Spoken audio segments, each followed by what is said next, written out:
En el mejor de los casos, y ojalá sea así, vamos a continuar con una caída, lamentablemente, pero debiera ser mucho, mucho menor.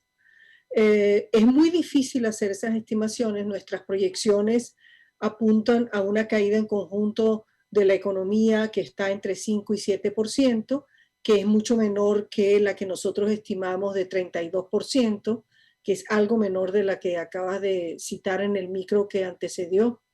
Pero de todas maneras es una situación gravísima y no es nueva, es prolongada. Lo único que fue nuevo el año pasado fue la llegada del COVID, que afectó a la totalidad del planeta. En Venezuela se potenció no solo por su vulnerabilidad, sino por las guerras de precios de petróleo y además por el prolongada presencia de las sanciones petroleras. ¿Qué va a cambiar este año?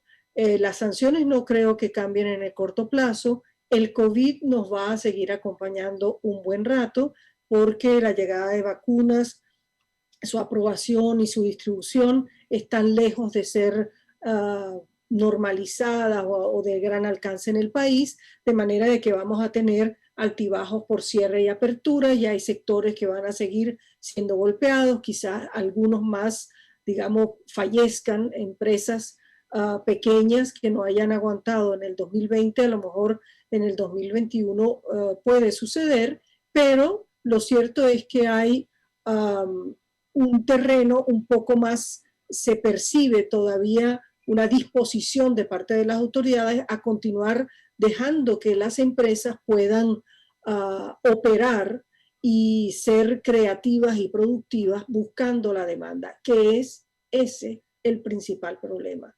No existe poder adquisitivo en el país. Si no hay demanda en un país donde todas las empresas, desde un puesto de empanada, ha reducido sus fogones porque no hay la cantidad de venta que se espera, difícilmente puedes entonces lograr que digamos, la reacción, el círculo virtuoso de invertir y volver a aumentar de tamaño las empresas pueda producirse. Entonces vamos a ver crecimientos desiguales. Algunos van a continuar cayendo, otros se estabilizan y hay los que encuentran los nichos de venta que pueden producir, por supuesto, un empleo favorable, pero cuando hablamos en términos macroeconómicos, es un país que continúa en recesión y con eso estaríamos en el octavo año consecutivo perdiendo tamaño, pero no cantidad de habitantes. Y eso es lo preocupante.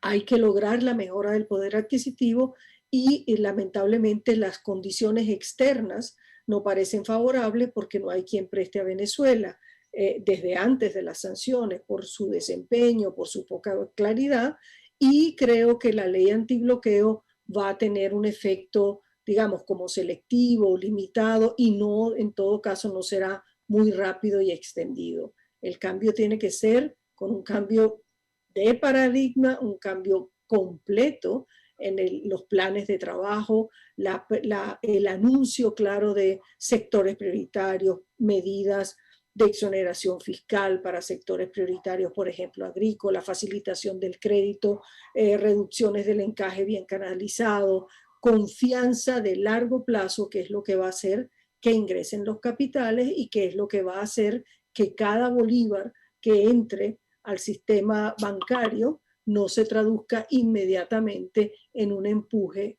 hacia el dólar. Ese es el círculo que hay que revertir.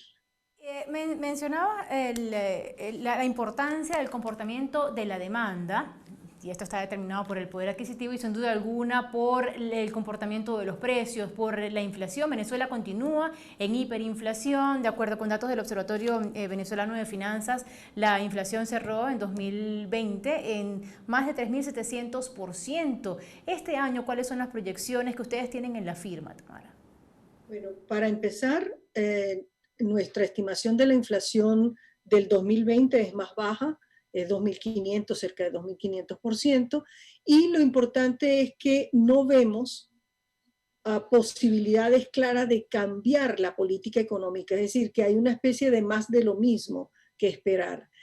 La desaceleración que hemos visto de la inflación del 2018 al 2019 al 2020 va a perder fuerza, ya no va a ser una caída de 9.800 a 2.400 o 500, como en el 2020, y nosotros estamos viendo que muy probablemente va a estar alrededor de 2000. Eso quiere decir que está encontrando un piso, porque ya tú no puedes, cuando tú has apretado tanto las tuercas para hacer caer la inflación con el único método que tienes a la mano, bueno, llega un momento en que la tuerca no aprieta más. Si tú tienes un encaje entre 100 y 93, no tienes que bajarlo y no te atreves a bajarlo porque tienes temor de que se dispare el dólar.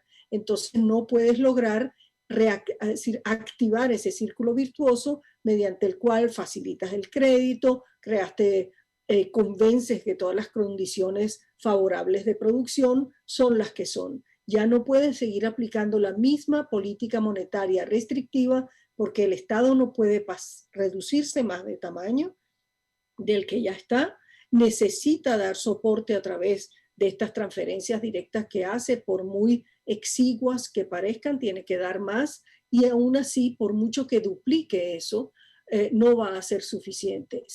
Hay que encauzar a la economía en un curso muy difícil de revertir después de tantos años y el rescate de credibilidad que se supone que tienes que lograr para que ese curso hacia el alza sea un curso del país completo y no de pequeños nichos de oportunidades y del delivery, que son muy buenos y que denota la resiliencia de todos los venezolanos, no importa dónde estén, para seguir adelante esperando construir espacios mucho mejores. Hay un elemento, Tamara, pues, que está presente en la economía venezolana. Desde 2019 ha venido en ascenso, se evidenció en 2020, tiene que ver con la dolarización transaccional.